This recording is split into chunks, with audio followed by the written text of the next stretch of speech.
Welcome back to Unleash the Player, football's realist podcast. Today, I'm delighted to be joined in the studio by a man who debuted for Chelsea at 18 years old and was part of a team that helped save the club from administration. A man who played 52 games at all different levels for England and never lost a game, and even including winning a mini World Cup. A man who made over 350 appearances for Chelsea and QPR combined. It's the King of West London. I'm delighted to introduce you guys to Steve Wicks.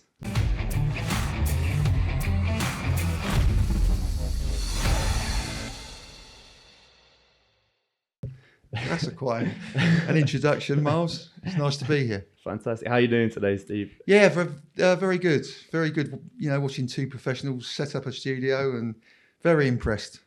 And we're delighted. We're delighted to have you. It's nice to be here. Obviously, it was great to meet you on Monday at Harry's book launch. How did you enjoy that? Oh, I loved it. It was nice to see people I hadn't seen for years and to see Harry as well. You know, I had a very close relationship with Harry and we got on really well all through our time.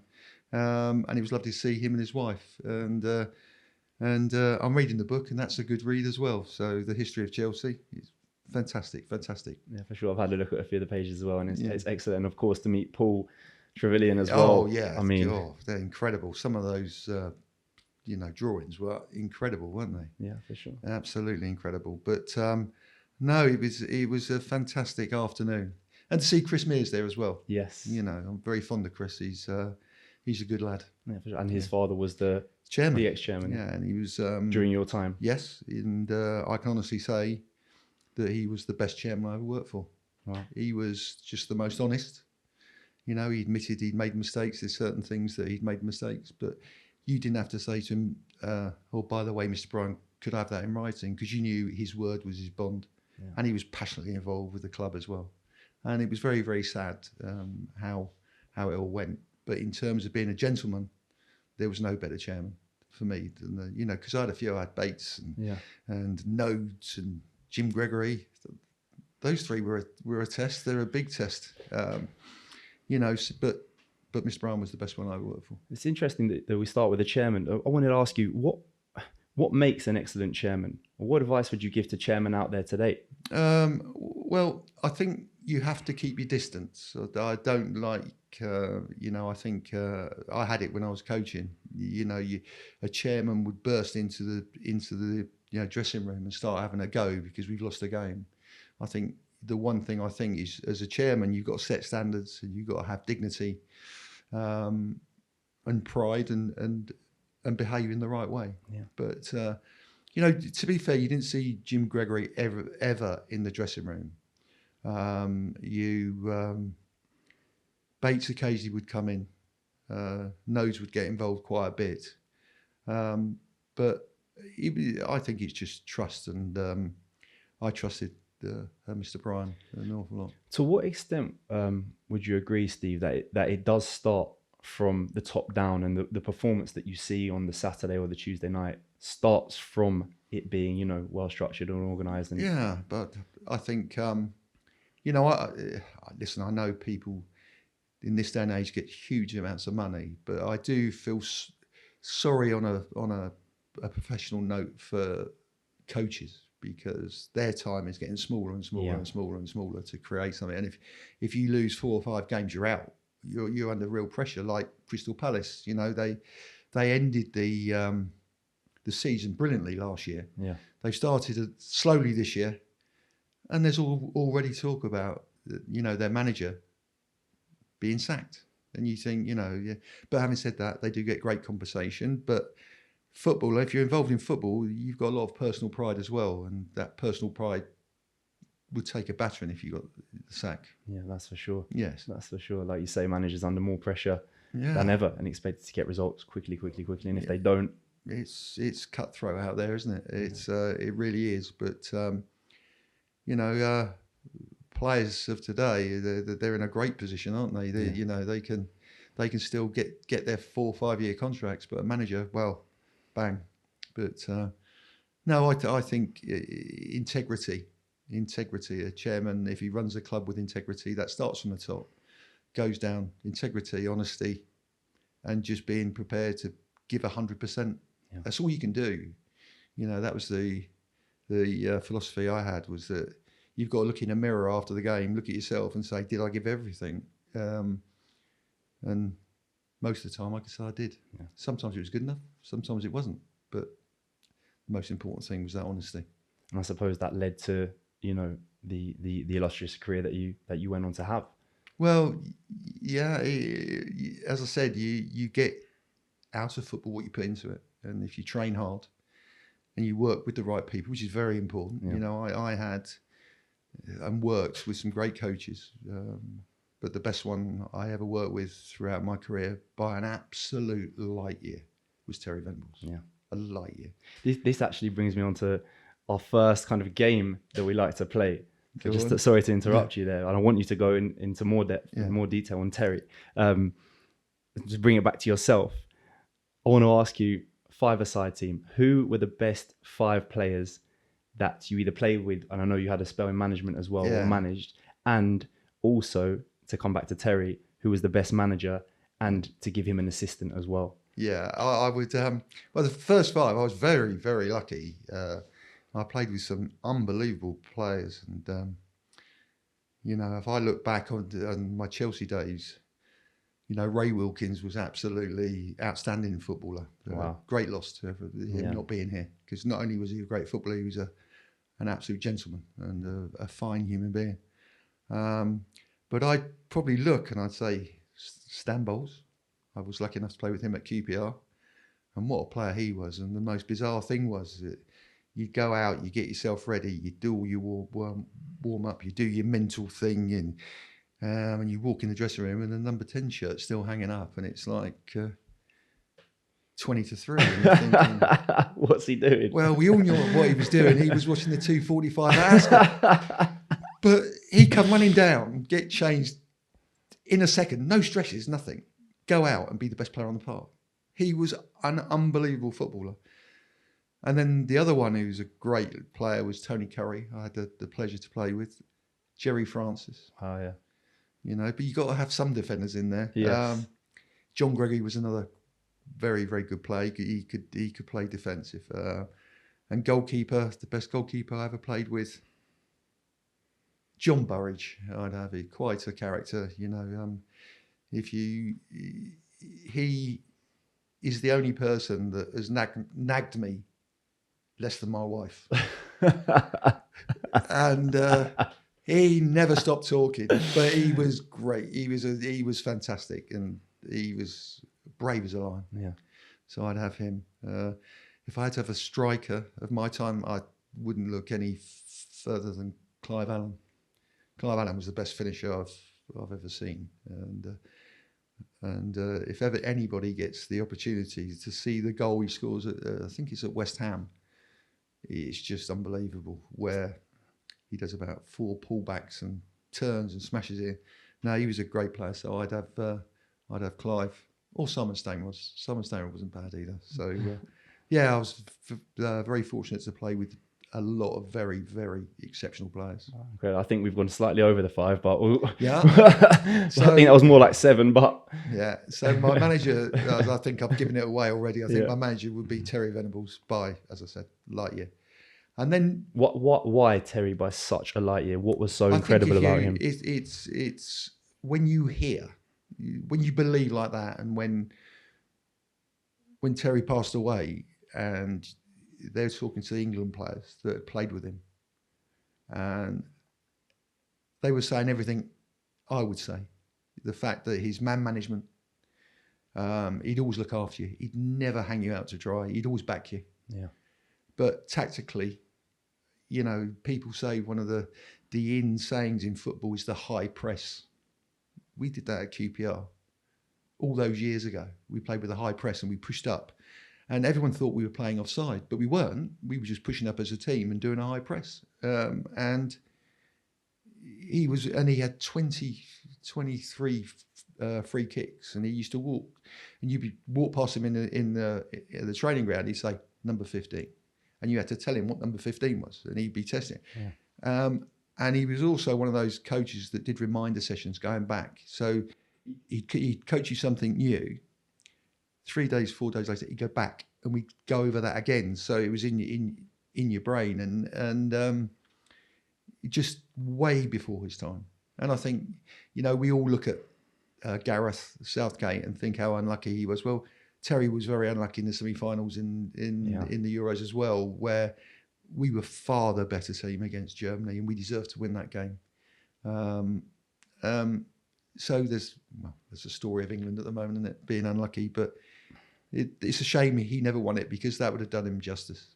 Yeah, for sure. And like you say, what was coming to mind for me was far ahead of his time. I mean, teams now, they have their own set piece specialist coach, for example, that he was already. Terry would do that, and what his scouting staff would do, they'd go to the game. So we're playing, say, Man United away on Saturday. They'd be sent to the game the week before, and on Monday he'd have all the free kicks, all the corners, everything, their formation of play, their strengths, their weaknesses. And we'd work on that from Monday to Friday. And you went out every game you played knowing that you knew more about them than they knew about us. Wow. Because Terry had the ability to change it a little bit and do something a little bit different. And I think if I had to give Terry the biggest compliment I could ever say, is because he was manager at QPR, we never felt a small club. Yeah. Never, because you had him as manager. Yeah. And you always felt you could beat anyone because he was your manager. Wow. And that's the biggest compliment I could ever say about him. That confidence, that belief, that aura went through into the team, into the dressing room. And as his assistant, why change something that was brilliant was him and Alan Harris, and Alan had the most fantastic sense of humour. Yeah. And that's a very important part. Getting players up after they've had a defeat or them, and looking at players that are going through a bit of a bad time at the moment. Let's go and have a chat. Let's build him up a little bit. But I remember we went to America on an end of season trip, and Terry didn't come, and he made Alan in charge of the tour. End of season, so we've had a hard season. And he calls a meeting. We arrive in San Francisco at about 1 o'clock in the morning, and he calls a meeting. And he said, right, I'm in charge. Terry has given me full responsibility of this trip. And he said, and I want to set a curfew.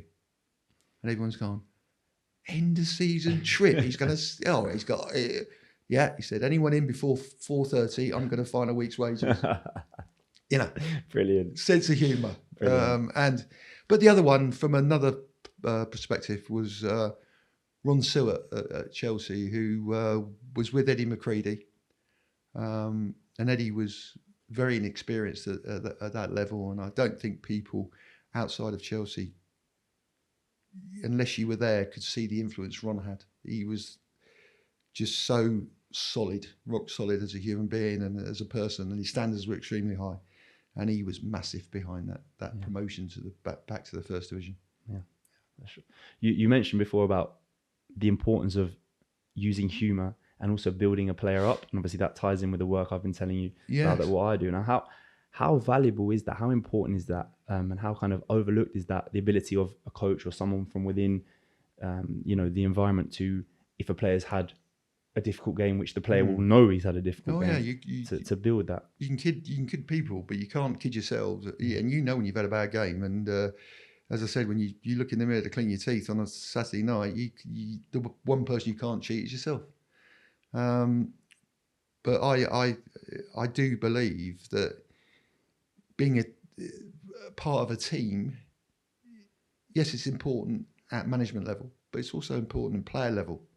And the great thing about that Chelsea team is we knew everyone from the age of 13, 14, and we were mates.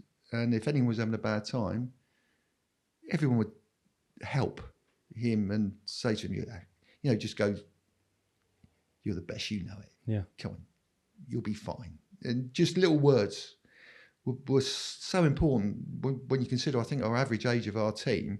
If we'd have taken Peter Bonetti out and Ron Harris out, and David Hay was probably 18 when we first started. We were all 18-year-olds.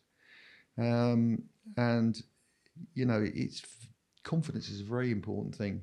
And being together, because you're out there as a team. You go into war every Saturday, and believe me, it is a war. When you go up to places like Old Trafford and Anfield and and places like that, it's a war, and you need each other. And when you shake hands and wish everyone all the best before you go out, you mean it.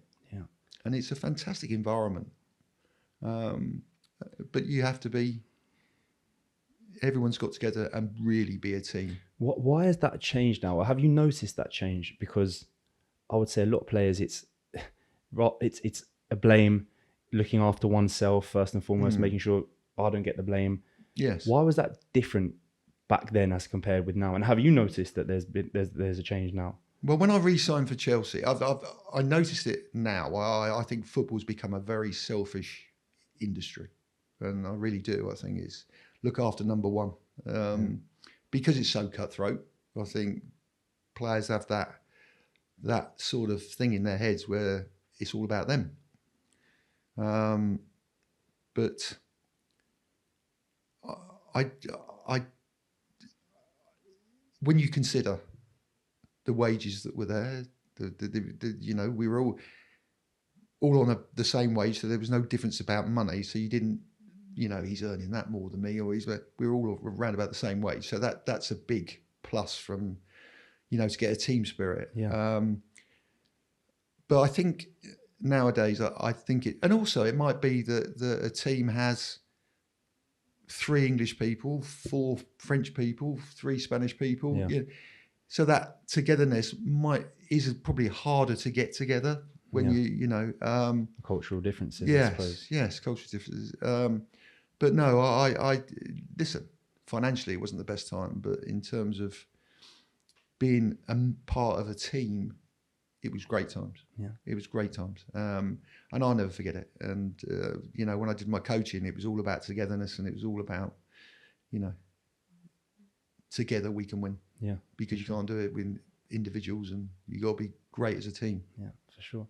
And it's interesting what you said about the money as well. So on one of the last episodes, I interviewed Steve Tilson, obviously Mr. Southend. Yeah. And he said he didn't sign his first professional contract until he was 22 with Southend. And I think you might know the manager who signed him at the time was a guy called Dave Webb. David Webb, yeah. David Webb. Yeah, Webby. And Steve was telling us how he was earning 250 quid a week at the time as a builder with his dad. Yeah. And Southend offered him half the money. And he said he didn't care. He would have signed for nothing. Yeah. I think I'll tell you a funny story. This is a funny story. I made my debut at Chelsea on £7.43 a week. I was an apprentice, and I couldn't believe that we drew 0-0 with Ipswich, and I got £32 bonus. And I thought I could go down the King's Road and buy. What year is this in? This is 18 70. No, 75. Yeah. And anyway, I get asked up to Chelsea to negotiate a new contract. Yeah. So my dad says to me, we're in the train going up, and my dad, I'd never had an agent or anything like that. And I'm talking away to him. He said, listen, if you accept anything less than £100, I'm going to go absolutely berserk. So I went, Dad, I'm on £7.45. That's quite a big jump. So he went, I'm telling you, if you don't ask for £100, I'll do it. So I said, no, I'll be fine. So we sat with Eddie McCready, and my dad had never been to Indian restaurant before. And he ordered a madras, and he had no idea what he was doing. So I looked round at him. He was like he was in a sauna. He was dripping. He was absolutely so, because it was a summer's day. It was hot anyway. So Eddie said, Steve, he says, what do you want to sign for? What do you want in your new contract, son? So I said, £100 a week, Ed. He said, do you? I said, yeah. He went, I don't. I listened to my dad told you. He said, I think you're worth 250. And I think the next year you're worth 300, and the next year you're worth.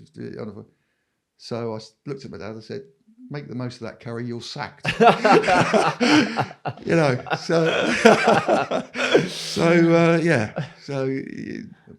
Different times. Money's incredible now, and if my dad had sort of controlled himself, I could have been worth a few quid now. But no, it's it's there's other things that the pressure's greater now. Yeah. There's under so much pressure, aren't they, to succeed? But a great time to play football now, I think. For sure. That and coming back to you as a player brings me to my next question. Who is Steve Wicks, the player and the human being? I'd like to think people would say one of the biggest compliments I had was in Shoot magazine. Joe Jordan said that I was the best header of a ball he played against. I think, number one, just to get through that game without a stitch would be good. Yeah. But for Joe Jordan to say that was a real sort of... And my job, basically, and my whole game was... If I won that first header, everything else would click into place. Someone that gave everything. As I said, sometimes it was good enough, sometimes it wasn't. Someone that gave everything. And someone you could rely on. I think that's probably the me as a person. There was no frills. There were no. And as I said, the one thing about a footballer is you get your confidence from your coach. Yeah, you're confident. You've got an internal confidence in yourself, but your coach is the one that makes it work. You know, I remember we played. Who did we play in we were playing at QPR in about the quarter final of the FA Cup or League Cup. I think it was FA Cup, and I was marking Cyril Regis. Okay. And Cyril was a big handful, very, very good in the air. Yeah. And someone had put down in the paper that the whole game was whether I could contain Regis, which I thought, oh, cheers, that's what you want to do first thing in the morning. And I walked past Terry and he went, Wixie, you seen the papers? So I said, yeah. He said, I've booked all my tickets for next round. You versus Regis? No problem. And you just walked away and you just thought, God, you believed him. Yeah. You believed him. He believed in you. And you grew from that. But by the same token, there were coaches that I played with, which, you know, I got at QPR, Jim Smith came in at QPR, and I got Player of the Year the year before. And I was suspended. I got sent off against Man United, and I was suspended for the first, I think it was 2 games of the season. And there was a fantastic young player at QPR called Alan McDonald. He was a great player. Again, another one we've lost tragically. And Jim Smith, I didn't play for the first 8 games of the season. And I went in to see him. I said, look, you know, what's happening? You know, and he just said, no. He said, oh, I'm going to give this boy a chance. So I said, fair enough. I said, but obviously I can't leave it too long because, you know. So I then got back in the team and we ended up playing together. And that's what you do. You either battle and prove that, because I used the motivation of him, obviously not fancying me as a player. I used that motivation to prove to him I was a good player. Sure. And it worked because I got Player of the Year that year as well, 2 consecutive years. So, and that was the year we got to the Milk Cup final as well. So, you know, from that situation, self-belief is so important. Yeah, so you mentioned, right, the confidence comes from the coach. And obviously I work with a lot of players who perhaps the communication isn't there from the coach. No. Maybe because they're under so much pressure themselves, so they're focusing more on themselves and don't have that time or that headspace to give that those kind of words of encouragement and building the player. So how did you kind of combat that for a coach that perhaps didn't lift you? Well, that in its own way, that motivated me in my own way. Yeah. You know, I think the one thing you do, I don't know if you've ever read a book called The Power of Positive Thinking. Yes. It's how you turn the negatives into positives. Yeah. And how you motivate yourself. Brilliant. And the big thing I did, if someone didn't fancy me, and you do know, there's no hiding it. You feel it, right? Yeah, you feel it. Then you think, I'm going to show that bugger I'm a good player, yeah, and I'm not going to let him beat me. You know, and that's especially, you know, I was extremely happy at QPR, I was extremely happy at Chelsea, you know, you use it, you turn it, and you use it as motivation to show everyone you're a good player. Yeah, excellent, fantastic. You also said best known by Joe Jordan, described as best header of a ball. Obviously, there's been a lot of been said about your kind of generation with the balls and the heading. Have you ever experienced any issues? No, I went with the PFA. I had my test, and I passed it. That doesn't guarantee that you won't ever get dementia, because it can happen. My father, my dad, I think you saw every game I ever played in. He's in a home with dementia. And lots of his mates have had problems. He was a professional footballer at Reading, and a few of his mates have had the same problem. I think in those days with did you remember the laces on the? Well, you wouldn't. You're probably. I've seen. Yeah, they have laces, and when it rained, the ball got heavier and heavier and heavier. So therefore, when you headed the ball, it's cool. You got that thing called brain freeze, where you didn't quite head it properly. Yeah, and it was. But we used to go out, and Ken Chiletto was another great coach that I worked with. He used to have me standing on the halfway line, and he'd hit balls in, and he wouldn't let me go in until I headed 10 back into the 18-yard box from the halfway line. Wow. So you're running 10 yards in your own half, jumping and powering the ball and heading the ball. And we used to do that twice a week. And so all this thing about dementia, I can fully understand why it's in the game. Yeah. Fully understand. And my son played rugby, and I can fully understand why it's in rugby as well. But touch wood. Yeah. You know, my kids do take the mickey, saying that, you know, if I do say something twice, they say, "Oh, we're going to book that room next to Grandad if you." So, you know, they do take the mickey quite a lot. But touch wood, not yet. Yeah, and they've brought in new rules now. I think that, you know, in one training session, I think a player is only allowed to head the ball really 10 times, and I think at certain age levels as well, I think you can't head the ball under 14s. Or I agree with that. I think while the brain's growing and kids are growing up, I think that's a very, very good thing to do. And I think the other thing which they're doing as well at the PFA, I know, is they're looking at how they can build neck muscles that can compensate, like shock absorbers. The only way I can describe it, to make sure you hit the ball properly and it doesn't have much effect on you. Yeah. So people are looking at it. It's a very important thing to do, but I fully can understand kids not doing it. And you mentioned your son's playing rugby. Is he still playing rugby now? No, he had the opportunity to be a professional rugby player, but I wanted him to. I signed for Chelsea at 15, and I never had a safety net under me at all. I didn't do any O levels, A levels. I went to Kingston University and got college and got some O levels.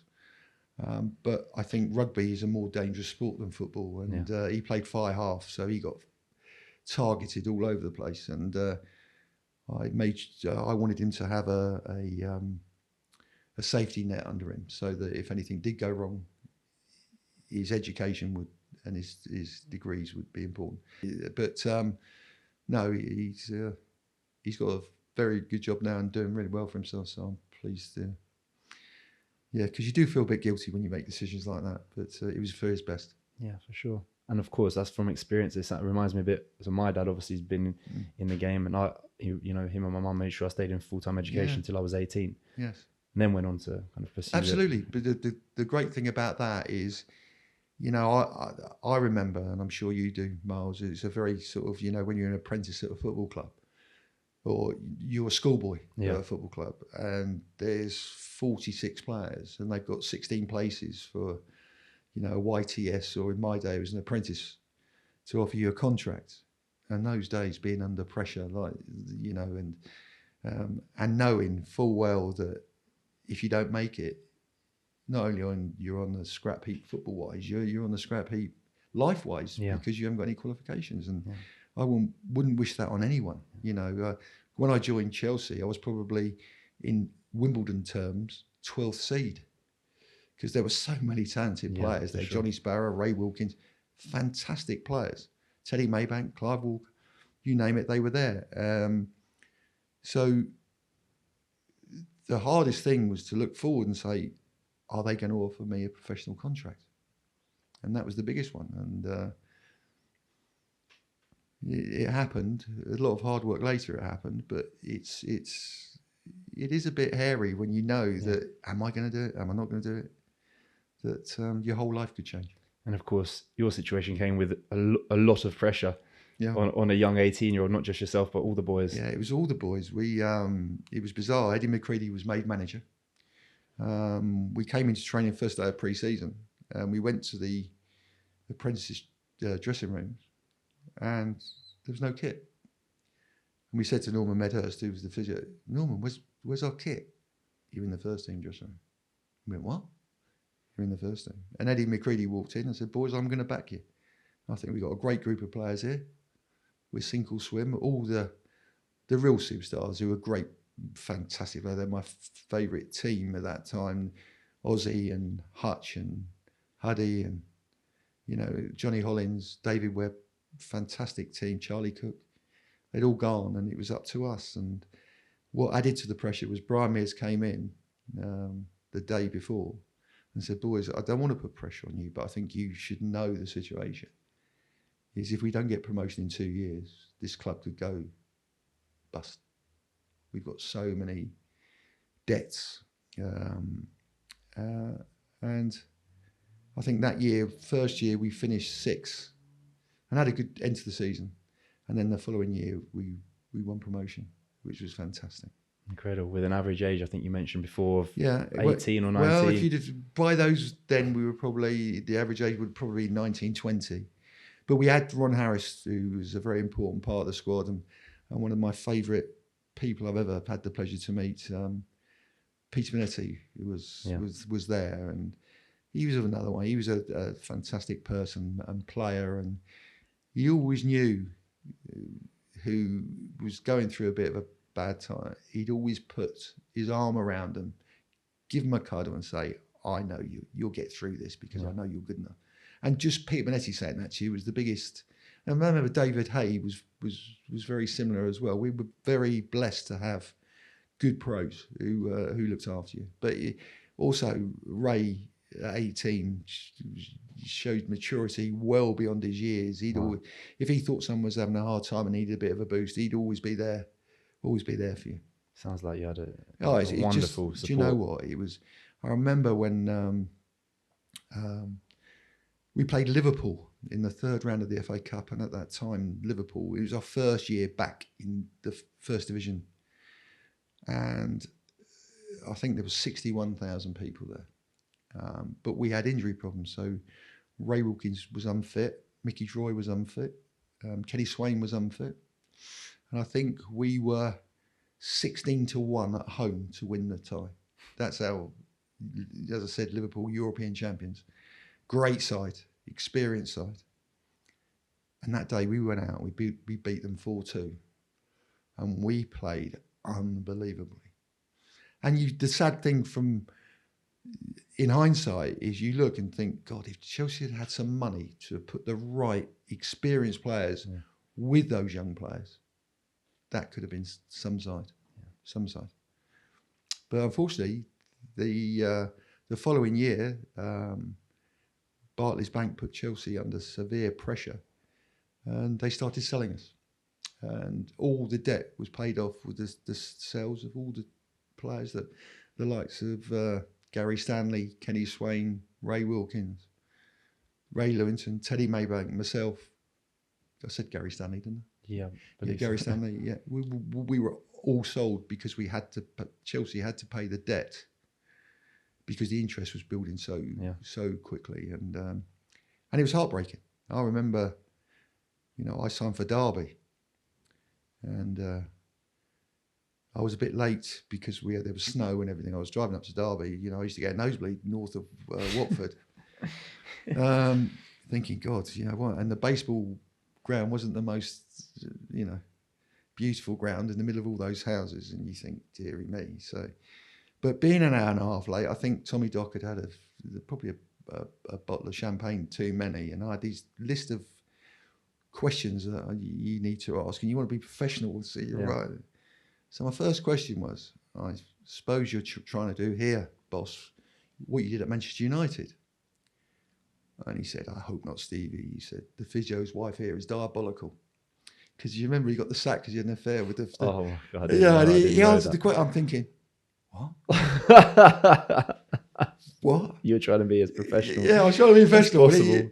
But that was the Doc. The Doc was one of the most funniest people I've ever known. He was so funny. But that was typical of him. He was another good coach.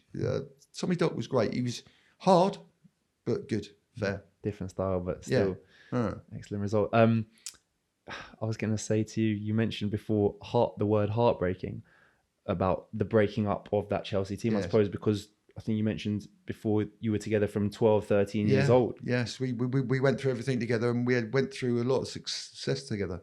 And in that mini World Cup team, there was 5 Chelsea players. And we'd gone through an awful lot. We won things. We won the FA Youth League so many times, and then they put us up in the combination, and we won that. But success, when you're in a team and you have success, a respect from each other becomes quite, when you win things with each other, and it's the most marvellous feeling to, when you win a cup final and it's the most wonderful feeling. But all of us had a problem, my Derby, I didn't want to sign for Derby. Yeah. I really didn't. And I went back to Stamford Bridge and I sat down with Mr. Bryan. He said, well, Steve, what do you think? And I said, really, I don't want to sign for Derby. I really don't. So he said to me, he said, now, I don't want you to hear this from me. I want you to hear this from the administrator. And his name was Martin Samuels, who was, Martin Samuels? Yeah, I think he was the administrator for Barclays Bank. Mm. And he said to me, Steve, I don't want to put pressure on you, I don't want to force you, but if you don't sign for Derby, we can't fulfil our fixtures. We have a major problem. You had no choice. We had no choice. I remember I had tears streaming when I walked back up the Fulham Road and realised that'd be the last time that I was heartbroken. I really was heartbroken. They're leaving Chelsea. And it sounds, so you said the word success as well, the success that was created in that dressing room. It sounds like you built, and I'm big on this, you built that internal dressing room environment first. That then created the success. As opposed to what I see a lot of these days is the results dictate the mood within the camp. Well, that makes sense. Yes, we were taught the right things. And I think, there's no shortcuts. Ken Chiletto was the youth team manager at Chelsea at the time when we were blessed with all these players. And the only way I can look at Ken and explain to you where you might be able to was the fact when you're driving your car, there's lots of things you do that you were taught by a driving instructor. And the way you turn a car, the way you're taught, so many things that Ken had taught me as a young kid stayed with me all my career. Became automatic. And he was good habits, though. Good habits, without any doubt whatsoever. How to defend, how to stay on your feet, show someone one way. Everything was about, your basics. And to have that foundation, that the basics taught to you in the right way, Ken Chiletto has to take an awful lot of, praise for how he brought that group of kids through. Because incredible. Sure. And you mentioned before, briefly touched on the apprenticeship. I wanted to bring you back to that because I know we've had a brief conversation on this. I mean, what was so different and some of the struggles in that apprenticeship as compared with, the apprenticeships of today that seem pretty straightforward? The first thing I would have dropped straight away was having to sweep the terracing. What they wanted to do, they wanted to get over to you as well, the fundamentals of life. You know, you never had a day off. You were either, as I said, Chelsea, Tottenham, 61,000 people. After the game on the Monday, you got to sweep the terracing, and that was the most horrible job, you know. And then in the summer, we had to paint Stamford Bridge and the reserve ground, and you know, Mitcham. So you were almost like a footballer and almost like a, you know, a gardener or a painter. You had other jobs to do and other duties to do, and. But I think that made you as a you know, I think that made you as a, you know, you didn't ever take anything for granted. You never, you know, to be fair, it either made you want it more to let's get that pro. I want to be a pro. Let's, you know, and again, it built team spirit because we were all doing it together. Yes. We were all sweeping the terrace in. We're all, you know, but it didn't make you take anything for granted. So that sounds very humbling, and what was the word that I was going to say? And made you kind of the words gone from me for a moment. No, I'll tell you what, it made a man of you, really. You know, it made you more rounded. I wanted to say rounded, more of an all-rounded individual. But in those days, there was no. You know, you weren't allowed. You know, if you know, we used to sweep the dressing room of the first team, and I remember everyone's there, all your heroes are there, and you're slightly embarrassed about being there. You don't particularly want to be there because, you know, and Peter Osgood got hold of his towel, threw it at me, and said, "Wipe my back." Wow. And you're looking at everyone looking and laughing, and go on, wipe my back. And okay, and you end up wiping, and everyone's laughing their heads off, and you're thinking, "Oh God, you couldn't get away with that." No, I wouldn't imagine. Get away with it. No, you couldn't get away with it. But also, it was an experience that you know, we had some great games against the first team, that youth team. I remember Dave Sexton played 10 minutes over because we were beating the first team 2-1, and that got you know, Ozzy threw an elbow at. I remember Ozzy elbowing Tommy Cunningham and giving him 9 stitches. Wow. And you're in a training game. In a training game where it got, you know, where they couldn't handle, you know. So you were brought up hard. Yeah. And also, as we talked about the man, that was the worst thing for Christmas I ever had in my life, because Chelsea played Southampton at Christmas. And probably the worst Christmas present they could ever give me was Joe Jordan signing for Southampton. He signed for Southampton. So I had to look forward to every Boxing Day game against Joe Jordan, which totally ruined my Christmas. I can imagine. And when I got married, I think I came off the pitch against Manchester United with 14 stitches. And my future wife said to me, "Oh my God," she said, "you look as if you've been in a world title fight. I don't know about playing football." And I had stitches here and stitches there, and he battered me. But every team in the first division had that type of player.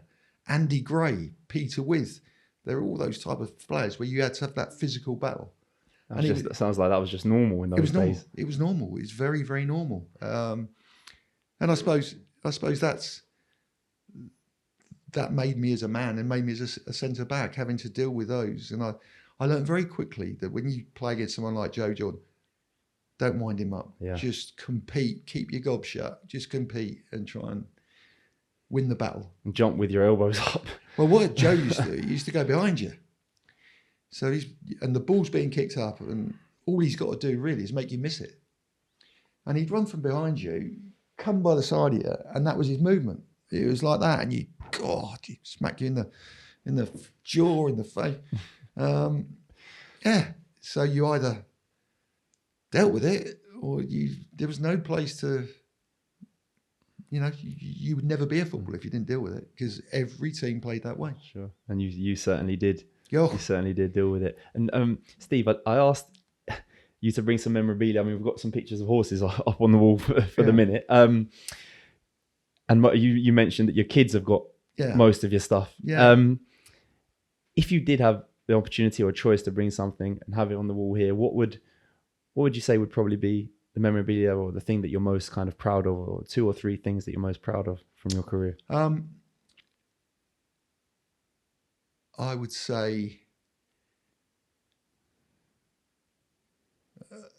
I'll tell you a little story about which would have been the greatest time.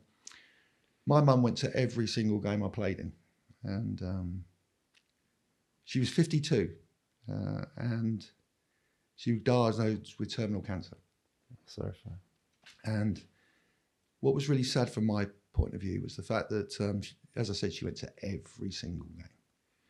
And we got to Wembley in '86 against Oxford. And in the semi-final, we knocked out Liverpool. We won 1-0 at Loftus Road, and we drew 2-2 at Anfield. And we got to Wembley, and I just thought to myself, just before the Liverpool game, we found out Mum had about 6 months to live. Yeah. And I just thought it had been so fitting for her to have... God. Cut. No, it'd been so fitting for her to have seen us win a cup. And that's my biggest regret, that we didn't, because that would have been lovely. But she was her lovely self after the game anyway. She gave me a big cuddle. And yeah, so I think winning that mini World Cup with England was a massive thing for us as well. You know, the first time you're in a world tournament and you're winning a cup for England was absolutely special. Promotion with Chelsea, playing in Europe with QPR, being very close to winning the league with QPR when we finished fifth, I think, when we could have won it with 4 games to go. Yeah, I think that would have been great. But just also the friendships. I think the friendships you make are forever. I went up to Chelsea the other day, and Gary Locke, who I always say is one of the most unlucky right backs never to have played for England, because Lockie was fantastic. And I hadn't seen Lockie for 22 years because he lives in New Zealand. And the friendship and the cuddles, and it's real because there's no other thing like it, and those memories and friendships that you make through football is fantastic. Because of what you've been through together, didn't see each other, lived on the other side of the world. And when you do see each other all those years later, and like brothers. And let's be fair about it, you go for good times and bad times, don't you? Of course. There's highs and lows in football, and for most normal professional footballers, more lows than highs. If you look at, I'd love to know the percentage of professional footballers that don't win anything in their career. There must be a huge amount, For sure. Harry Kane had to go to Germany to win a trophy, didn't he? And he still hasn't. No, he still hasn't. So it's only a very small percentage of footballers in this country that experience winning anything. But your memories, your stories, it lasts forever. You can't take that away from you. No, and I wouldn't change it for the world. I wouldn't change the time. I often say, the worst thing in my time that could have happened is if you ever tried to get a fellow professional footballer sent off, you'd get lambasted. In the papers, everything. Now when you see big people falling over and rolling, and you're thinking, dear, the integrity of football in my day was so much better. Yeah. And the people were more honest and, so financially, I might change it, but in terms of times, I wouldn't change a thing. How can they get that back into the modern day game? That integrity, not falling over, not asking not making for the out. to get booked. I remember I knew the game was changing when I saw Tony Adams do exactly that, sort of start rolling over, and he wasn't. That was never him. No, that was never Tony Adams. He was the one that would be, winning that ball, But I don't think we ever will, because now you've got the most massive thing, VAR, in football, which to me takes away the most important thing in a football match, and that's that spontaneous celebration after a goal. And now everyone, fans, players, are looking at the screens, looking at everything to see if it's a goal. Yeah. And that's taken away such a massive part of our the entertainment of football. The realness, the real raw emotion of it. Yeah, when they score, yes, and you're absolutely delighted, and then no one can celebrate. I remember in my day that one of the highlights, and everyone used to say about it, was the way Brazil celebrated a goal. Yeah, when they used to go mad. And now even they don't do it anymore. Everyone's looking for that bloody screen, and it's spoiling the game. Yeah, for sure. That reminds me, what you were saying about Brazil. When I played in Italy, it was kind of normal when the team scored. Everyone ran on the pitch, even the subs. Yeah. And we had about 12 subs. Everyone was on the pitch celebrating the goal. Well, you work hard all week for that, don't you? That feeling that, is what football as a footballer and as a supporter is the most passionate part of football. Yeah. And it's been taken away from us. And some of these decisions, I'm saying, the Arsenal one last night, if you look at Ben White, he's in a very good covering position. He's going to get across and stop that. And it happened 2 yards over the halfway line. There's an awful lot of work to do for that, him to score a goal from there. But no, I think it's got, people. I do believe they should have ex-footballers as well because people who understand the game. Yes, and understand the physical side of the game, and how someone can drive a ball at you from a yard and a half and it hits you on the hand here and it's a penalty. I find it. But are there enough ex-footballers who are actually willing to do that? To do that work? I think there would be, and when you consider, 99.9% of professional footballers would never want to be a referee. That's for sure. Not with the abuse they get. No. Would never want to be a referee. But in terms of that thing where, you can see and you can read it so much better than someone that's never played the game, I think that might be a big turning point. Yeah. See an increase in better decision making. Yes. I want to take a moment to acknowledge and stress the importance of mental health and taking care of one's mental health, specifically in professional sports. If you are someone who's currently struggling with your mental health and even your performance, then head over to my website, www.unleashtheplayer.com, for more information on how I can help you to elevate your mental health and take your performance to the next level. I want to come back to the England thing, because you mentioned earlier, obviously, Terry Venables, Gareth Southgate, of course, hot topic right now, Thomas Tuchel. Yes. What's your take? I'm pleased. As an England fan and someone desperate I was lucky enough to see the England 1966 World Cup final, and that will stay with me forever. And it's the most wonderful feeling, and I get that unbelievable, being in two finals in the Europe. What I love is seeing the reaction of the country, seeing how much it means to everyone, seeing all those bars, seeing when they go mad when England score. I think that brings back that real passion. But and I feel sorry for Gareth. I really do. I think he's been the most incredible ambassador. And if you ever meet him, he is such a lovely person. My only criticism of him is the fact that in the final, especially against Italy, the momentum changed in that game. And we had to change quicker than what Gareth did, because we gave there. And so from winning 1-0, you could see it change, and they were putting us under a bit of pressure. They kept hold of the ball. We were the ones defending deep and allowing them to come on to us. And I would like to have seen Gareth, in my opinion, put on someone like Jack Grealish to say, let's get the ball up to Jack. You hold the ball, buy us a bit of time, get a couple of players booked, get a couple of free kicks, and just try and win that initiative back. Against Spain, I think the best team won. Very good side. Very good side. They won every game, I think, didn't they? Yeah. Best team won. We had a go. I started to dream when Cole Palmer scored that one. I thought, oh, here we go.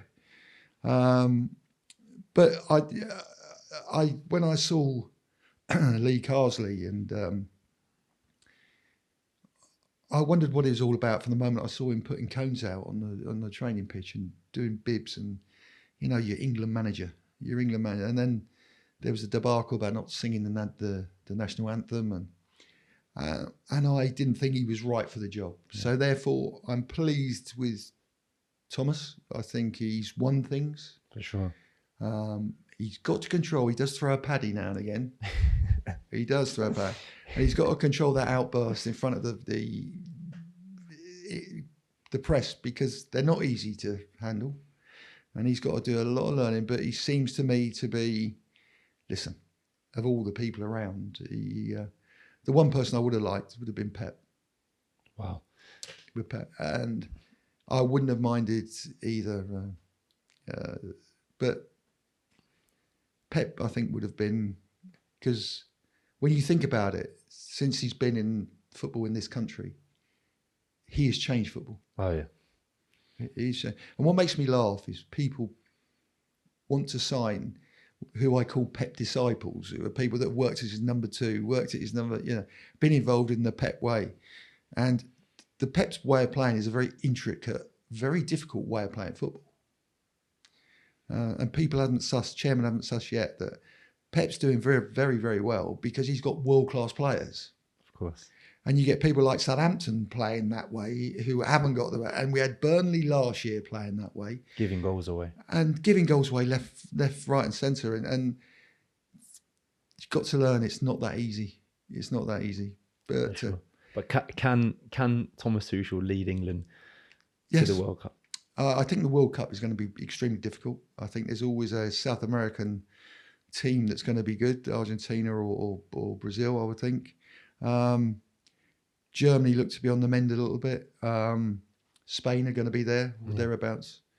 I do believe in this country, my only criticism of I think we build players up too quickly.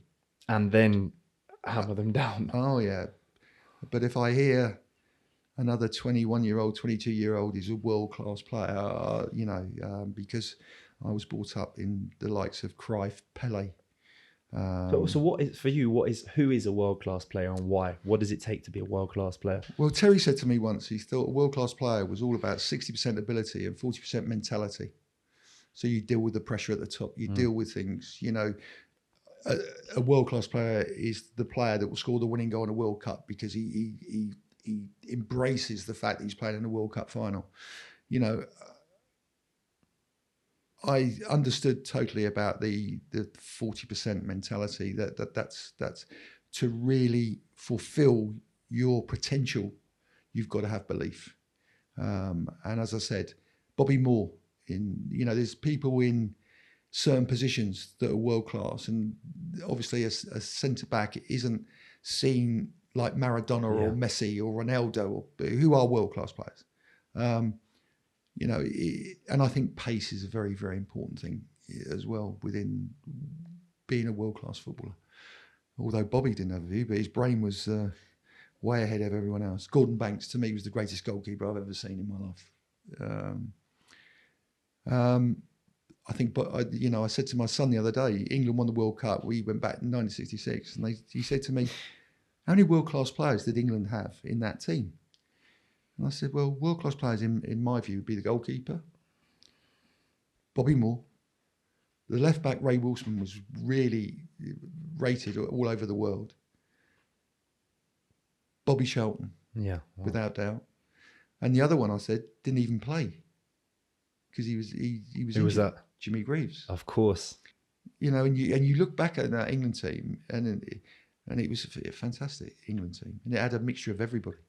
And no one should ever forget the performance of Alan Ball in that game because he was absolutely incredible. So, in your opinion, do England have any world-class players currently? No.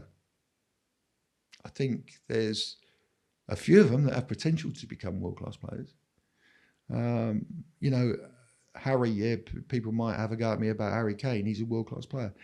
I think he's a very, very, very good international player. Yeah. But I look at the likes of Maradona, I look at the likes of Pele, I look at the likes of, so many players that were, and I just think his pace and getting in behind and having that extra burst of pace stops him from being at that level. So the modern day ones, you mentioned embracing a World Cup finals. So we're talking about Lionel Messi, Cristiano Ronaldo, Kylian Mbappe. Oh, These listen, guys. mental-wise and attitude-wise, to me, and this again is if I'm playing in a semi-final of the Euros and I've got a broken nose, it would take 2 tractors, a dumper, and Of course. a lorry to get me off that pitch. You're not coming off. I'm not coming off for anything. And I looked at him and I felt disgusted that he was coming off with a broken nose. Because never did that, never would it even, let alone in the semi-final of the Euros. So I question his fantastic ability. But I think, again, what Terry said, it's about mentality as well. Zidane was a fantastic player. Wow.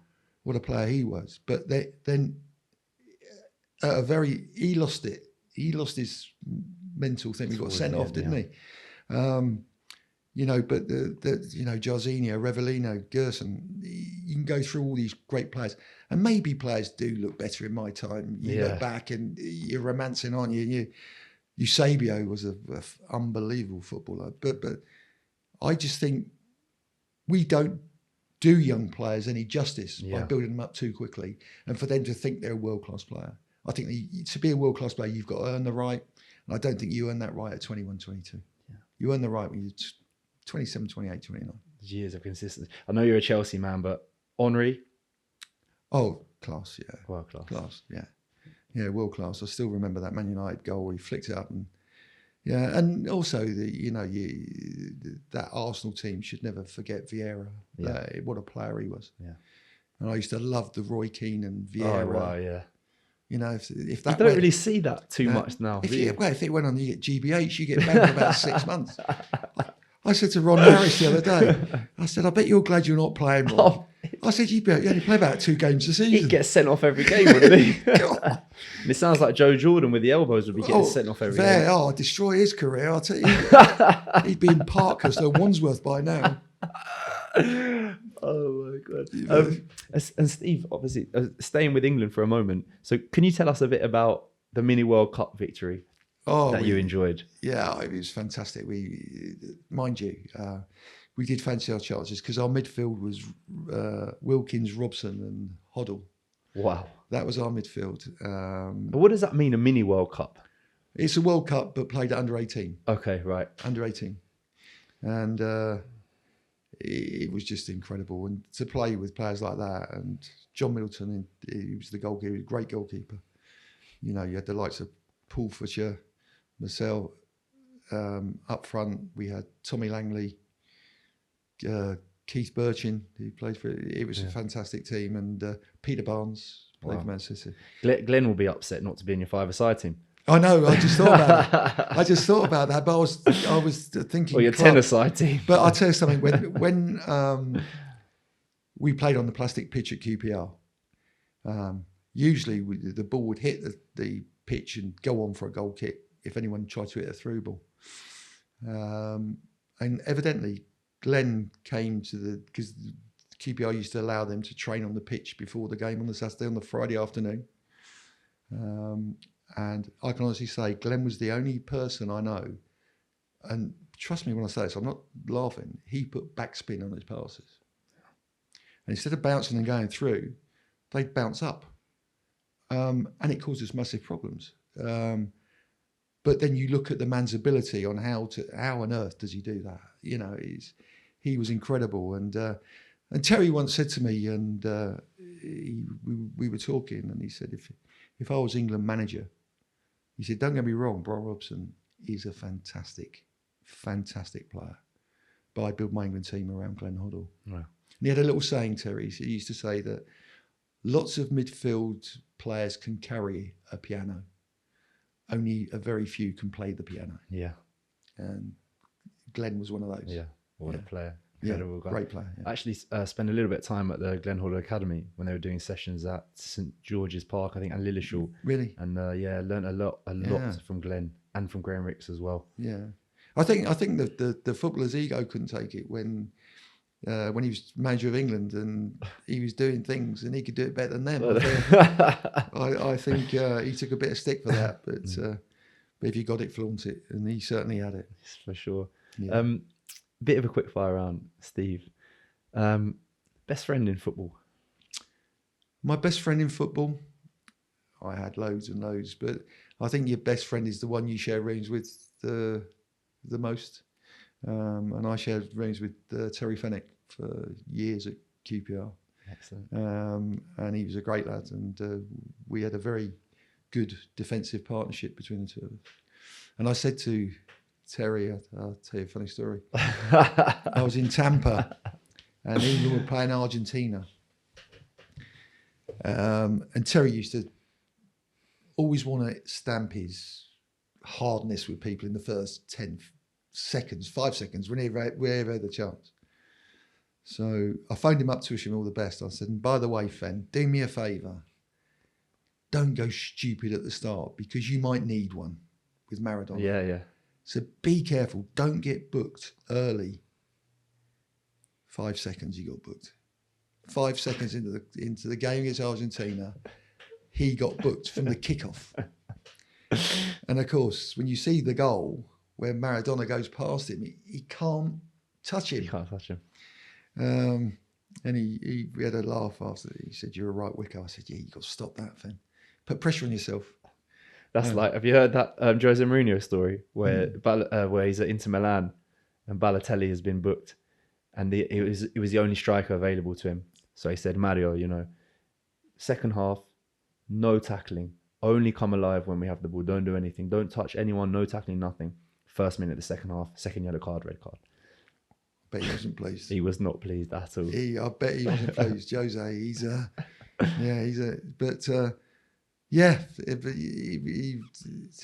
Fen was a good mate of mine. John Gregory, we used to love the end of season trips. Yeah. We loved it. And as I said, the two teams that to me will always remain was the Terry Venables team at QPR and the Eddie McCready team at Chelsea. Yeah. I'd die for those boys. Amazing. Absolutely incredible. Conversely, anyone you may have fallen out with? I think you have lots of those. It's funny because I've only just made up with Ron Harris. We used to play five-a-side behind the goals, and it used to be young uns versus old uns. Yeah. And unfortunately, Ron played most of the season when we got promotion as sub. And trust me when I say this, the most dangerous place to be on a Friday was playing against him in the five-a-side because he, that thing of being teammates anyway, something went off between me and Ron, and we didn't really speak openly, or we just hello. Yeah. But the other day, I was standing at Stamford Bridge, and someone needed me. He needed me in the back of the knee, and I sort of, that thing you get. Yeah. I went around. I went, "Hello, Ron. How are you?" And he went, "Hello, Wicksy. How are you?"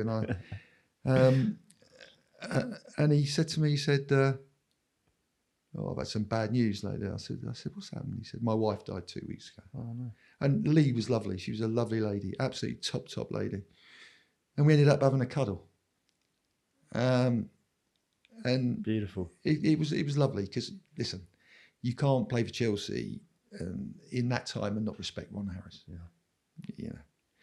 And it was nice. I felt a real nice feeling to be, back talking to him. Yeah, that's lovely that you guys, obviously under difficult circumstances, but still lovely that you're able to reconnect. Yeah, and as I say, you go through so much together. It's silly to have grudges. Yeah, you always want to be in a position with your teammates, your old teammates, to say hello, mate, and have a. Yeah, it's lovely. For sure. And we get a lot of pleasure at the foundation box, which was left for ex-players, and we go up there, I think 6 times a season or whatever, and you see your old teammates, and it's not only is it a great laugh, but it's lovely to see them again. Yeah, especially when you've been through, like you say, so much together. Yeah. Might be an obvious one, but favourite club? Chelsea, I would say. I think nothing could take away those early years. Yeah. But I've got to say, I look at QPR And the time with Terry, at that time with Terry was the most fantastic experience. Amazing. But I think you know, Chelsea, your first club, to achieve what we achieved, and to, I'll tell you, there's a story I've got to tell you. I'll tell you. There's always a story. I'll tell you how much these boys love Chelsea Football Club. It was in the hard times. We were playing in the first division, and we were playing Aston Villa away. And in those days, there was no holes in the wall. So what you did, you got your money out to take your girlfriends out on a Friday. So we get in the bus to go to Villa, and we haven't paid the bill. So basically, until he gets paid, he's not going to move. Right? So the players had a whip round and paid the £650. And we paid for the bus to go to Villa. The players paid for the bus. Yeah. And our girlfriends had McDonald's on the Saturday night. They suffered. But that's what but do you know what? There was no, oh, Jesus, come on. And everyone did it, not moaning, not you know. And then we went through a stage where, I think it was Umbro, pulled out, and we had no footballs. And the players went out and got all the footballs for the training kit and everything. And that's how bad it was at that time. And it was testing. You know, the one thing, you know, you go to Chelsea now and they've got a restaurant there and they've got flotation pools and ice baths, and you go to the situation, and we had a tea bag, kettle, cup of, you know, milk, and you made yourself a cup of tea. But now they have breakfast, lunch, you know, everything. How times have changed. You could just imagine the players now. Oh, paying for the bus. Yeah. Mind you, they could probably buy the bus.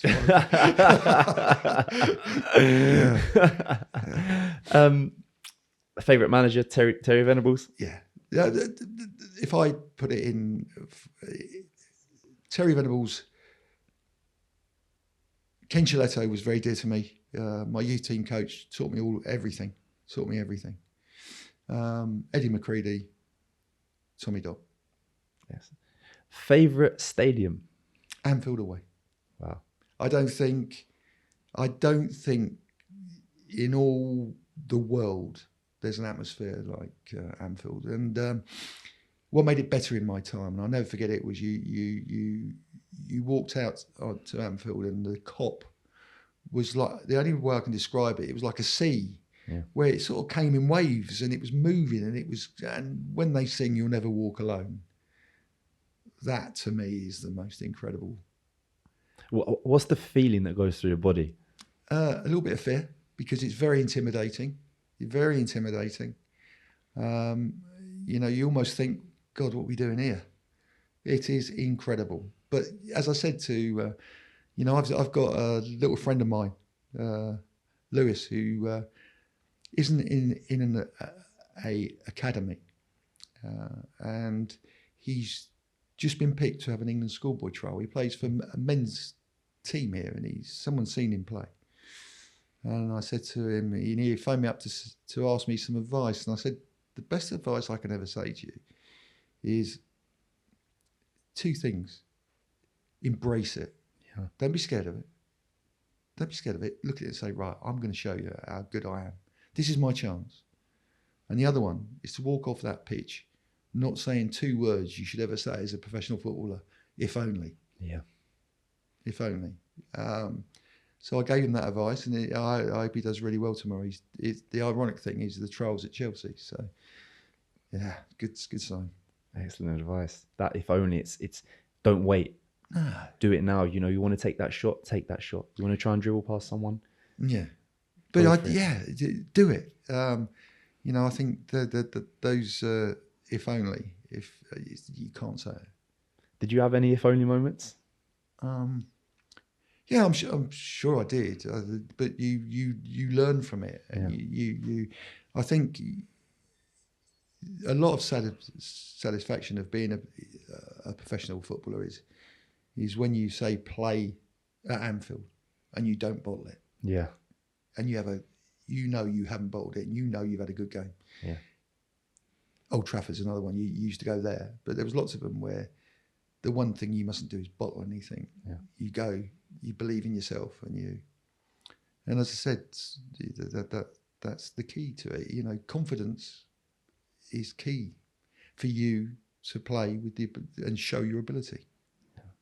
There's Anthony Hopkins, the actor. He's done a video and he speaks about belief, right? Self-belief, believe, and even if you don't believe, even when you don't believe, still believe. Still believe, yeah. Yeah, I agree with that. I agree with that 100%. And, you know, I that's why I like the look of Cole Palmer. Yeah.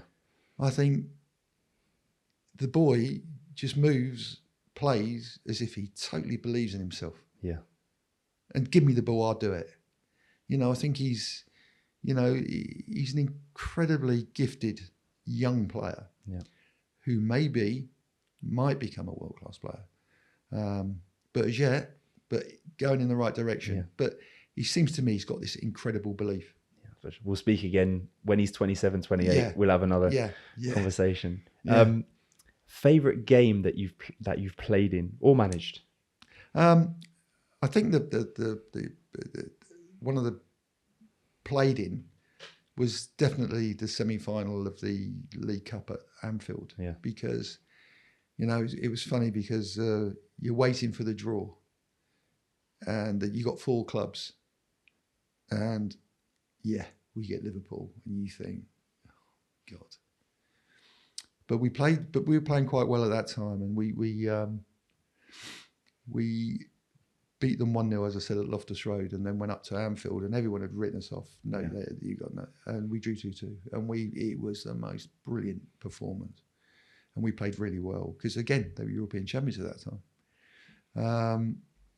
and that was the proudest moment. Yeah, the fact that, and it was funny because we had a little talk before the game, and we had a team talk, not with the coaches, because Jim Smith had only just come into the club. We had a talk in a hotel room with ourselves, and we had an open forum and said, look, we can't afford one player, bottling this tonight. We need everyone at the helm, everyone doing it, and God, everyone did. Everyone was brilliant that night. Sounds like you're in a lot of dressing rooms where the players got together. I think Terry taught us that. If we were getting beaten at half time, Terry wouldn't mind a ruck. Yeah. He wouldn't mind 2 players having a go at each other, and he encouraged that. He liked that passion. What he hated was people sitting down saying nothing. You're 2-0 down. You look beaten. You look defeated. No, in that dressing room, the QPR dressing room especially, it was fingers pointed, people having a go at each other and saying, come on, you can do better than that, Yeah. So, yeah, there was a lot of that. And I also think it's an era type thing where we're brought up a little bit differently. Yeah. You have to take responsibility on, that. To me, you have responsibility from an hour before the kickoff to the final whistle, where you're in that environment where you're building people up, you're trying to get everyone with the right attitude, you're trying to, it's very much a team and a coach's job, but it's full. For sure, and on the taking responsibility, that is definitely what Cole Palmer seems to do. Like you said, give me the ball, I'll do it. Yeah. I mean, it's, with respect, pretty much carried Chelsea last season. Oh, he did. Yeah, if you'd taken his goals away, they might have been in a little bit of trouble, But again, you look within that England setup and you look to see where he's going to play. There's about 4 or 5 players, good players. And I think we've got to make a way of Cole Palmer being like a 10 in that hole, because his finishing is unbelievable. Phil Foden, 44 games for England, 4 goals. I think in 40 games for England, I think Bobby Charlton had about 21 goals there. So... Speaking of goals, your favourite goal that you've scored? I scored a header against West Brom. And with one of the laced balls? No. I scored a header, and it must have. I just attacked the ball, and what I liked about it, I got above John Weil and the goalkeeper, and it went in like a bullet. Scoring was great. The only thing is my teammates couldn't catch me. I was like, I loved it. I love scoring. What, they couldn't catch you on the celebration? Oh yeah, You were gone. I wouldn't be looking at a screen now thinking it was going to be. No VAR. No VAR. Yeah, it was. Yeah, and also I used to make a lot of goals as well, through knockdowns, and it was great. But my in my head was all about my defending. Yeah, be a defender first. Yeah, and that's what we were taught. As I think today,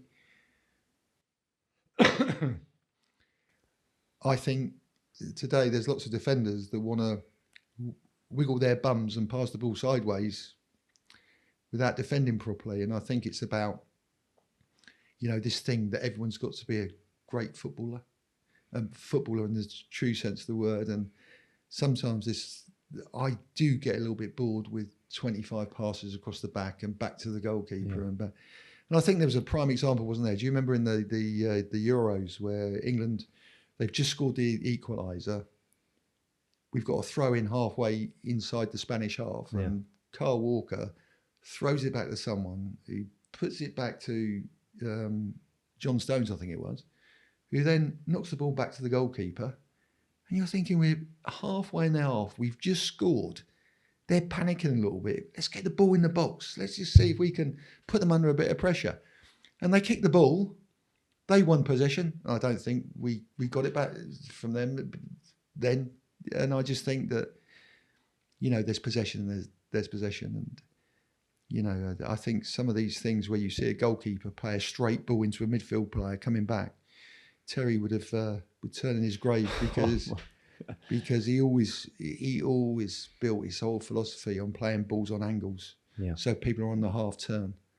This thing, to play a straight ball to Casado in midfield and then him get closed down, there's only one place he can put it, and that's back to the goalkeeper. Yeah. And people are reading that, and the high press and getting, that's why goalkeepers get themselves in. So, but I do think it's sometimes it can be a little bit boring. Yeah. But there's a lot of good in football. There are some fantastic goals and great games but I do think international football is a little bit overcooked in terms of keeping possession. Yeah, for sure. Play a little bit more direct. Yeah. I mean, like you said with Guardiola's teams, when it does come off, it looks incredible, right? Yeah. But the other thing with England, and one of the problems we've got with England is we haven't got a centre forward that goes in behind. Yeah. So we can't hit the ball over the top. We can't hit a ball in the channel because Harry hasn't got the pace to get there. Ollie Watkins? More likely to scored a great header last night. He scored a great header. But more likely to run the channels and give you an option, because if you're playing one way and basically your football's going into Harry Kane's feet, people read that. Yeah. It's easy. You'll get a player close him down, and a player closing down from the front, and he's got nowhere to go. Well, as a centre half, you prefer when the game's played in front of you. In front of you. It's easier. Yeah. It's that's one of the rules, isn't it? Everyone plays in front, and we were doing that. Hardly any players were going in behind, and that's probably the second most important phase of football. Yeah. You got to mix it up. Yeah, for sure. Steve, I want to ask you, biggest struggles in football throughout your career? I think injury. I went through a stage where I didn't start 2 seasons with a cartilage. I had a cartilage problem.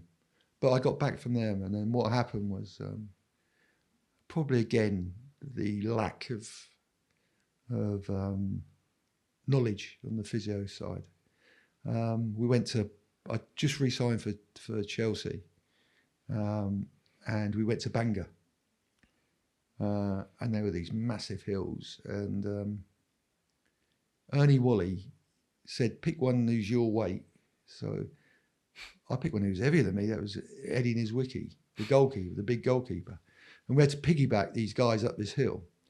So I picked it up, Eddie, like twisted to put him down. And something went in my back, and I thought, and I was in agony. I could not move. Yeah. And when I was found out 3 months later, because, in those days, no one did anything. I had a prolapse disc in my back, and that really, I was never the same after that. Never. How long did it take you to get back from that? Or you didn't if you weren't the same? No, I never got back to myself. But I would imagine it probably took me a good year. I went to work with the SAS in Nisha as part of my rehab to get going. Yeah. So, it was extremely tough and it was painful.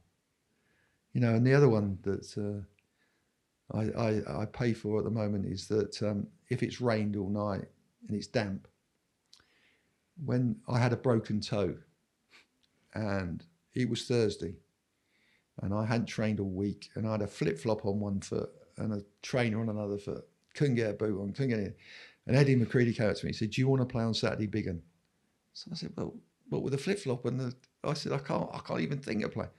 He said, "Well, we're going to have a go, if it's all right with you." So I said, "What are we going to do?"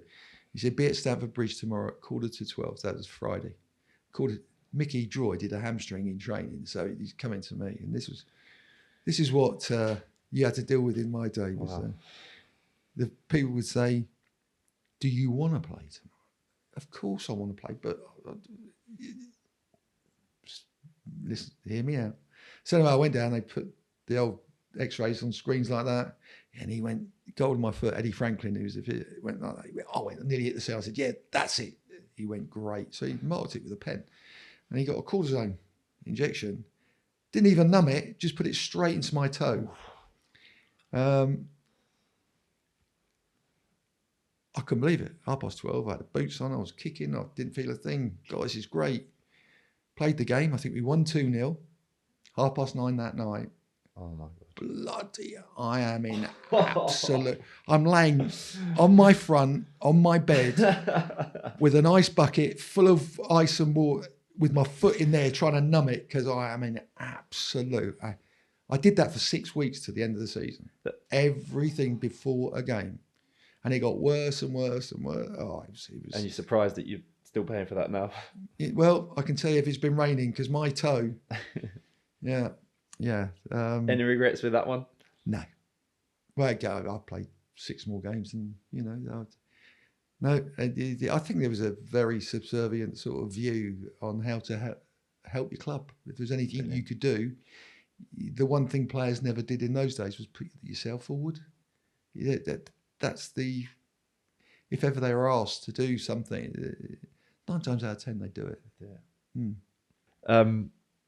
Steve, wanted to ask you, funniest story from your career that people might not know, that you may not have told it before, that you can share with us today. First of all, I'll share the best story, which really does, was just before 1986 World Cup in Mexico. I got in the 40 and they had an England B game. And the biggest game, I could play in, because you're fighting for your spot and you believe you got a chance. And I'm on the plane and they announced that Butragano is, after being injured, is using this as a fitness game. So you think, oh my God, this is going to be a hard old game, because he was some player of Real Madrid. Anyway, we get into the dressing room and we're getting ready for the biggest game of our lives. This is you're one big step away from a World Cup squad. And Bobby Robson walks in and he starts shaking hands with everybody, saying, "I've come here today personally to see who wants it the most. Who are the people that would die with an England shirt on?" And he was great at talking like that. He was a real sort of motivator. Yeah. So anyway, he starts shaking hands and he's coming round, and I'm sat there, and he comes to me and he says, "Big un," he said, "I've seen you play over the last 6 months. You've been outstanding." I went, "Thanks, Bob," thinking, God, dear, I got a chance here if I play well. And he said, "Keep it going." And he took about 2 steps forward, turned around and said, "Oh, and by the way, your save against Aston Villa on Saturday was world class." Oh my God. He thought I was Chris Woods. He thought you were the goalkeeper. He thought I was Chris Woods. What did you say? Did you tell him? Well, no, I didn't want to embarrass him, really. Although everyone was absolutely, the big thing was everyone was laughing their head off. I was the only one that didn't find it that funny, actually. Yeah, of course. Especially when Chris Woods come up to me and said, "Is that good for me, Steve?" I went, "Well, I won't tell you on air what I said, but I wasn't too happy." But it was the funniest thing. But yeah, Bobby was a passionate man, and I understand he called Bryan Robson Bobby once, and no, Bryan said no. Me, Bryan, you, Bobby. You know, he was. But I've got to say, I'm not under any circumstance, because Bobby Robson was a fantastic manager and a fantastic leader of our country in terms of. And again, another one very unlucky not to be one of the few that has won a major tournament. Yeah. But and to be fair, you know, you've got to have the ability in football to laugh at yourself. Yes. If you haven't got that, well, not only in football, in life, if you haven't got that, then, you know, you're going to have some hard times. For sure. If you can laugh at yourself, then you're free, right? Absolutely, 100%. Fantastic, excellent. And Steve, last few questions we've got for you here. Biggest learnings from football? Learnings from football? To enjoy it, because it's over before you know it started. Because time, when you're doing something you love and you're doing something that is special to you, time goes so quick. Anything else? No, I would just hope that when I played football, you know, I did myself justice with my teammates. Yeah. You know, that's what I'd say. Certainly sounds like that people could turn around and say, do you know what, it was great playing with him, and vice versa. And I still find it hard to accept that Ray's not with us anymore. Yeah. That was heartbreaking for every ex-Chelsea player that had the honour and privilege to play with him. He was a leader of men at the age of 18. And that was a great loss. And I think as you get older, and you at my time of life now, you more and more of your mates, yeah, you know, who you spent very special times with, they are passing away, and it's sad. And maybe I didn't. It would have been nice. You say regrets. It might have been nice to have rung Ray and say, "Mate, thinking of you." And work. Footballers are very, you know, you could work harder at friendships, but you don't, because most of your life you spend 3 years at some football club. You've got your best mates you'd ever go. Then you go to another one and you've got good mates in there, and you know. But as I said, the moments you do see each other and you are together, you give everyone a big cuddle. You're telling stories. It's fantastic. But no, I think I would have loved to have, you know, I had the opportunity to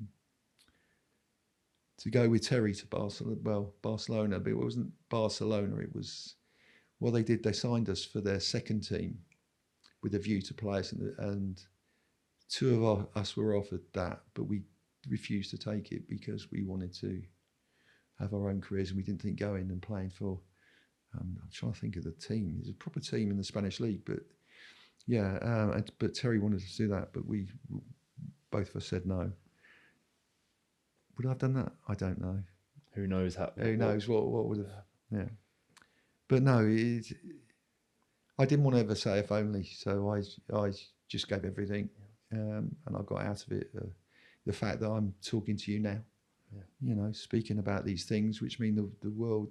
I wouldn't swap it for the world. For sure. We're so happy and so grateful to have you on as well. Oh, it's my pleasure. It's my pleasure, and I've enjoyed.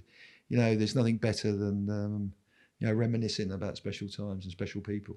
Absolutely, of which you are certainly one. Last couple of questions for you. Yeah. Advice for players now coming through, trying to make it, trying to fulfill their potential, trying to become professional players. Right. I would say. As I said, I've said it before. I sat with one of the greatest footballers that I'd ever had the pleasure to play with. That was Tony Curry, and Tony was leaving QPR and going to Vancouver Whitecaps. And we sat having our last sort of drink because he was leaving in the morning. When I said, any regrets, TC? And he said, God, if only I hadn't drunk so much. Yeah. If only I hadn't smoked. Because, you know, like Aussie, our dealers, Tony Curry used to smoke probably 20 fags a day. If only I'd been more dedicated, if only. So that little thing we were talking about earlier, when God's given you a talent and you've got an opportunity to have the best life you could ever wish to have playing football, don't turn around and say, if only. Beautiful. Because you'll be kicking yourself for the rest of your life. A lot of boys need to hear that, 100%. Maximise the opportunity. Absolutely. Take the opportunity. Absolutely. Give it your all. Give 100%. So like you say, you can look in the mirror when you're brushing your teeth and say, yeah. My son used to play rugby, and I admire rugby players. And he used to, you know, when I used to talk to him, he used to take everything in. And I said, you know what, Charlie, about the 100% and how important it is. And he used to go up every Saturday night to clean his teeth. And he used to come down and he used to say, Dad, I've cleaned my teeth. I gave 100%. He used to do that all the time. Brilliant. You can't cheat yourself. Brilliant. If he learnt one thing from yourself. Yeah, oh yeah. He was, anyone that plays that game's got to be mad. If I was in charge of a football club now and I wanted to get over, you know, the privileged sort of place they are playing football, I'd take them to a very, very good standard rugby match and show them what rugby players go through when they play rugby. Yeah. But get them close so they can hear the thuds and the crashes and the bangs and the wallops because that game is unforgiving. And honestly, they could learn a lot from that. For sure. I've got a friend who plays rugby, plays on the Saturday in the season, and basically then just recovers for the rest of the week until the next game. You can't walk the next It's unbelievable. It's the most physical game. And as I said, when Charlie was fly half, I used to sort of have my hands in front of it because he got targeted by these, you know, and it was so physical. And I said to him, I think it was November, I think, you know, you've really got to love rugby to play it. Yeah, absolutely. You really have. But he loved it. And he played for England under 17s and under 18s. And we had a fantastic time. Well done, him. Yeah. Steve, what advice would you give for managers? Managers? My advice would be they all go into a job with their agenda in terms of what they want to achieve. What I would say to them is, if you believe it, just keep doing it. Yeah. And don't doubt your own ability because of what the pressures off of the pitch. There's a lot of managers at the moment with the boys from Ipswich and Southampton not winning games and Brentford are struggling a little bit. It's the manager that holds his bottle and thoroughly believes what he's coaching the players, and his way of coaching will see them through, or it won't. Yeah. But what you don't do is prostitute yourself for a get out. Yeah. Believe in yourself. Stay true to yourself and your philosophy. Yeah, that's the word I was looking for, philosophy. Excellent. For agents? For agents? Yeah, advice, words for agents. A little bit like because I was an agent with First Artists, as we spoke about, and my clients were friends. And I just think what I saw in the football world was there was a lot of just look after players, be honest with the players, and don't be greedy. Don't be greedy because there's so much money in football in there that people can get greedy and do the wrong things. And I'd say just look after your client because, like life, if you're a good agent, your clients will talk about you. Word of mouth will get around, and you'll win in the end because people will want to sign with you.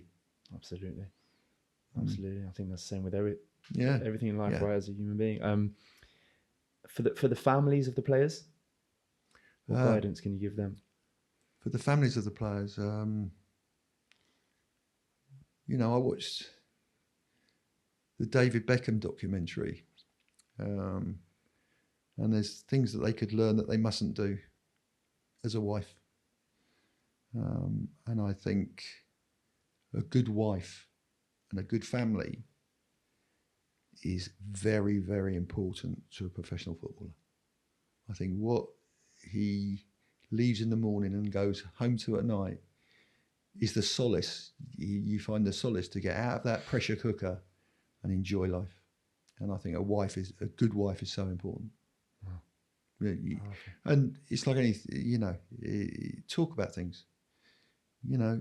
Talk about if you you're not happy. I'm talking about football now. I'm not talking about but if talk about things.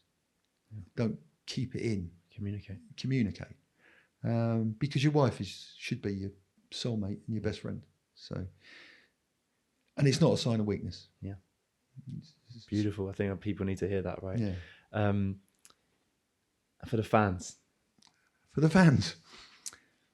Well, I feel sorry for the fans. I do feel sorry for the fans. I feel, as we've explained and we've talked about VARs and the pleasure it's taken out of the game. I feel sad for the just ridiculous ticket prices that are going on at the moment. I think someone told me, the cheapest seat in Fulham is 118 quid or something, or something ridiculous like that. So, and then you had the Aston Villa thing, didn't they? It went up to 89 quid, So I think the fans, football without you, as it proved in COVID, is nothing. Yeah. It's nothing. And they still turn up and they still create an atmosphere which makes the Premier League the best league in the world. They play a massive part in that. Yeah, absolutely. And they're brilliant. But I can understand, if you've got two little boys who are football mad and you're, it's not only buying the thing, it's travelling there, it's getting you Cokes, it's getting you, a beer at half time or a couple of burgers. That's 20 quid. You're talking huge amounts of money. So I've got nothing but admiration for the great fans that are around. And keep doing their best to support. Oh, yeah. And they won't, it's their life. Yeah. As much as it's a footballer's life, fans, sometimes it's their life as well. They live for Saturdays. Yeah, for sure. Yeah. Thanks, Steve. Finish this sentence, if you will, please. I love football because...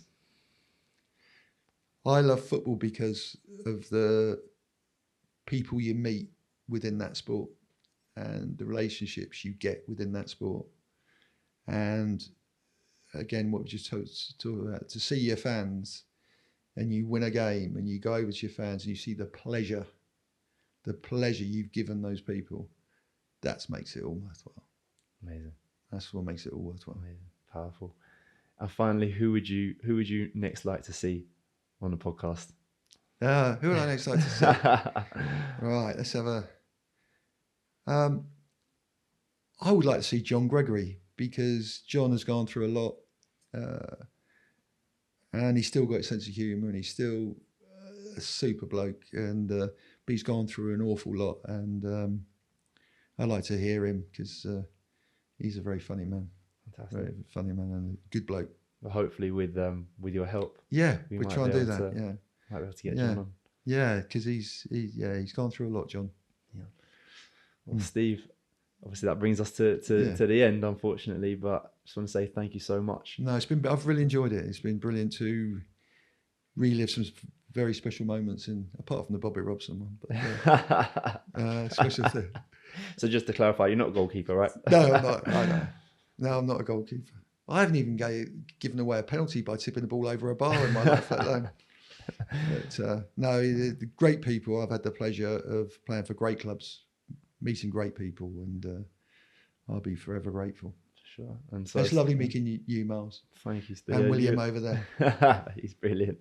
And I think, again, we're really grateful to have you on, and My pleasure. I'm sure that everyone's enjoyed hearing your story, and you shared a lot of incredible insight and knowledge and wisdom. That's my pleasure, mate. Thanks so much, Steve. Thank you. Excellent. Thank you. Cheers. Thanks for watching. It's been great having you here with us. Remember to like, follow, and subscribe, and we look forward to seeing you in the next episode.